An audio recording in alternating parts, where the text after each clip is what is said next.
هبيوغا عنكا هتغردي ورا الربا هبيوغا عنكا هتغردي ورا الربا تلقى هلايا هلايا رسمي ويا ويا رسمي ويا ويا رسمي ويا ويا رسمي ويا رسمي رسمي رسمي رسمي رسمي رسمي رسمي رسمي رسمي همويا بسم الله الرحمن الرحيم. السلام عليكم ورحمة الله وبركاته. نبدأ دقيستيال ميل كستو جوجتا كنا سو دوادا إذا عدى الراديو رسمي عدك شعبي قبرق أفريقيا وديك غي منيسا رسمي media.com دقيستيال ميكي هاتن نوحا لسو قدا من تياني دي سو قد بنشرني وروحي عالم كنك سو قادي.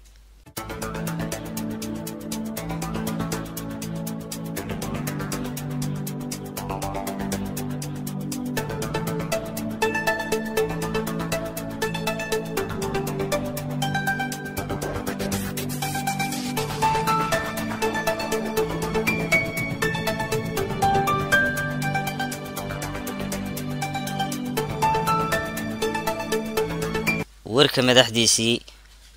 golaha wasiirada dawladda federaalka Soomaaliya oo la kala saftay madaxweyne Xasan Sheekh iyo waliba ra'iisul wasaaraha wariyihii gaarka ahaa ee madaxweynaha Somaliland Axmed Maxamed Maxamuud Siilaanyo oo sheegay in uu iska casilay guud ahaanba shaqadii uu hayay warfaafinta Somaliland. sidoo kalena madaxweyne Axmed Maxamed Maxamuud Siilaanyo ayaa maanta si degdeg ah looga yeeray markab dhex taagnaa badda weyn ee Berbera. qodobada iyo qodobo kale oo xiiso badan ayaanu dhageystayaal idinku haynaa ee goor dhow diyaar garooba.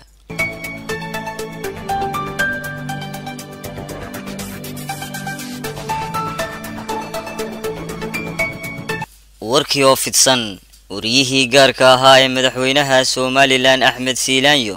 مستر سعيد أحمد عوالة سعيد ماسن إسلام مركانا ها هالدوركي تلفزيون كغرن كي إذاعة الراديو هرقيسة أيها بينكي حالي قودهان بيسكا عسلي شقدي وهي وسارة دور فافنتا قرال كان أو ورباهن توصو دري سعيد ماسن وحا وكشيكي إن أو كقيب قلي شر أي كقيب قلين حسبية دا أعيد إيا ولبا مدح دا حسبي قاسي فيصل على ورابة إيا مدح كلي. sidoo kale Siciid waxa uu hadalkiisii ku bilaabay sidan: marka hore waxaan salaan qiimo badan u dirayaa dhamaanba dadka ku hadla afka Soomaaliga gaar ahaan kuwa xiiseeya wararka iyo warbixinaha iyo barnaamijyada aan sameeyo. sidoo kalena waxaan leeyahay sharaf baad leedihiin dhammaantiin meel kasta aad joogtaan. waxaanu sheegay sababta uu iskaga casilay hawshan inay ahayd kadib markii uu ka qayb galay shir ay ka qayb galeen xisbiga UCID iyo waliba madaxda xisbigaasi kaasi oo ahaa fursad dahabi oo Somaliland u soo hoyatay. waxaanu sheegay warbixinadaasi kadib markii uu diray idaacadda radio Hargeysa iyo telefishinka qaranku in aanay midkoodna soo deyn. dhanka kalena waxa uu Siciid tilmaamay guushan ay soo hooyeen xisbiga qaranku in ay tahay mid guud ahaanba u soo hooyatay ummadda reer Somaliland. ugu dambeyntii waxa uu ku soo gabagabeeyay maadaama aan la sii deynin xisbi qaran wararkiisa waxaan doorbiday guud ahaanba in aan ka tago shaqada qaranka taasi oo noqotay TV-ga qaranka iyo radio Hargeysa inay ku hadlaan afka xukuumadda Somaliland oo kaliya.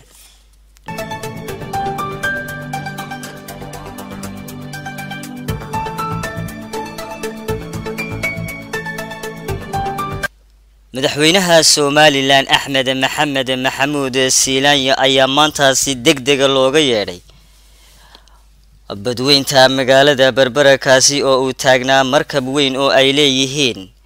dalkan Ingiriiska waxaana saarnaa markabkaasi saraakiisha ciidamada dalkan Ingiriiska iyo waliba madax kale. sidoo kale waxa la sheegay in warbaahinta halkaasi loo diiday iyadoo la yiri warbaahinta madaxa bannaan wax alla waxay ka duubi kartaa ma jirto. dhanka kalena waxaanu la xiriirnay wariyahayaga magaalada Berbera Master Cige waxaanu noo sheegay in guud ahaanba loo diiday oo hase ahaatee waxa uu sheegay wariyahayagu inay jiraan waxyaabo ay qarinayaan xukuumadda Somaliland taasi oo loo diidan yahay inay warbaahintu ogaato.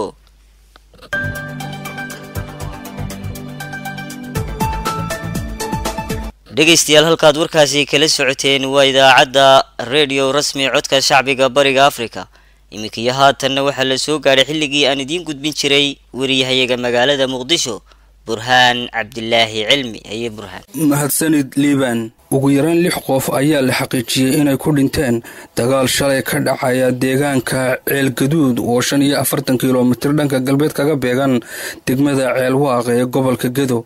waxaanu dagaalku dhex maray ciidamada dawladda oo garabsanayay Kenyaatiga iyo Al-Shabaab oo dhana 6 qof ee dhintay oo ka kala tirsanaa labada dhinac ee dagaalamayay ayaa lagu soo waramayaa in 4 ka mid ah laga dilay Al-Shabaab deegaanada lagu dagaalamayay ayaa la sheegay inay fadhiisimo ku lahaayeen xarakada Al-Shabaab waxaana weeraray ciidamada dawladda iyo kuwa Kenya oo iskarabsanayay sida ay goob joogayaan xaqiijiyeen wararka qaar ayaa sheegaya in dagaalkaasi lagu gubay gaari tiknika oo ay leeyihiin ciidamada Kenya dhinaca kale qaar ka mid ah mareegaha wararka ee u janjeera dhanka xarakada Al-Shabaab ayaa wariyay in dagaalka Gedo ka dhacay ay weerarka lahaayeen maleeshiyaadka ururkaasi Al-Shabaab kuwaasoo weeraray kolonyo gaadiidka gaashaaman ah ee Kenyaatiga ah oo marayay meel wado ah waxa kale oo ay wakaladuhu sheegeen in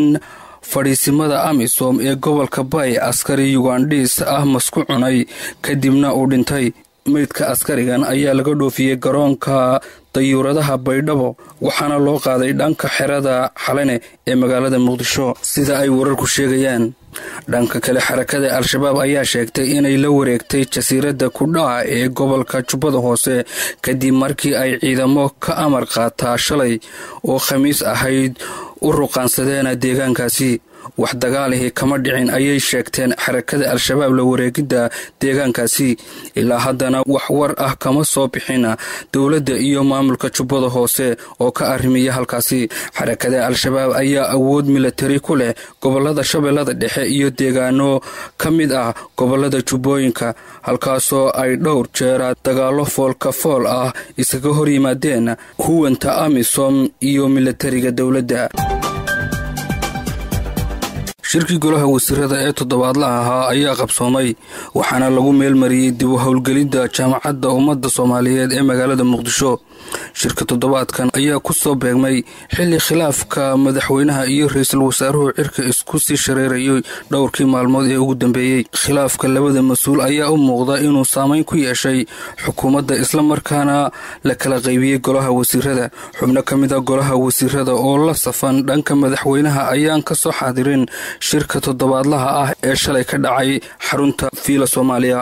xubnahaasi waxa ka mid ahaa ra'iisul wasaare ku-xigeenka ahna wasiirka arrimaha dibadda iyo iskaashiga caalamiga ah Fuusiyo Yuusuf Xaaji Aadan wasiiru dawlaha madaxtooyada Faarax Cabdulqaadir iyo wasiirka arrimaha gudaha iyo ammaanka qaranka Cabdikariin Xuseen Guuleed saraakiisha dawladda ayaa xaqiijinaya inay xaaladda khilaafku halka ay maraysaa ku sii siqayso in wada shaqaynta xukuumaddu istaagto haddaan dhaqso xal looga gaadhin muranka labada mas'uul ergooyin maalmihii ugu dambeeyay iskaga dab qaadayay labada mas'uul oo dhexdhexaadin ku howlan ayaan ilaa hadda wax natiijo ah gaadhin madaxweynaha ayaa doonayay inuu ra'iisul wasaare Shirdoon baneeyo kursiga halka ra'iisul wasaare Saacid uu u arko taasi arrin suurtagalnimada ka fog khaladna ku ah dastuurka qaranka shalay mar uu hadlayay ra'iisul wasaaruhu wuxuu sheegay inay xukuumaddu kalsoonida baarlamaanka heli karto wararka naga soo gaaraya magaalada Kismaayo ee gobolka Jubbada Hoose ayaa sheegaya in maleeshiyaadka Raas Kamboni ay bililoqo kula kaceen idaacad ku taala magaalada Kismaayo maleeshiyaadka ayaa xiray idaacadan isla markiiba la furay waxayna qaateen qalabkii idaacadda oo ay ku jiraan FMT mixerkii iyo taawarkii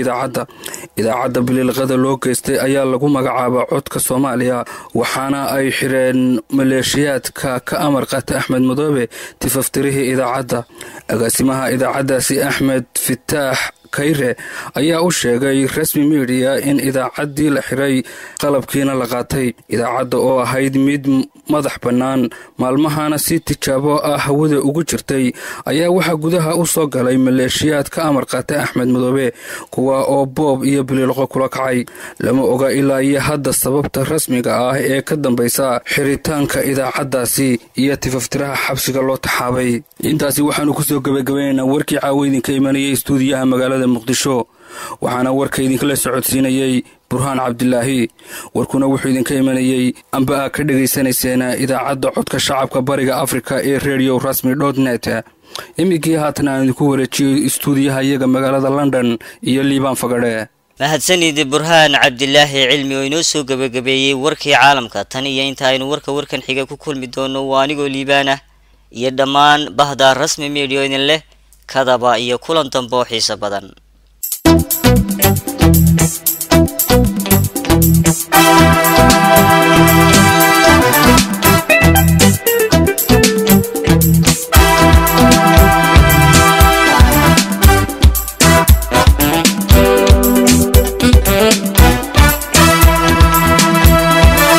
Videoga caanka hadaad raadin warar dhaba Videoga caanka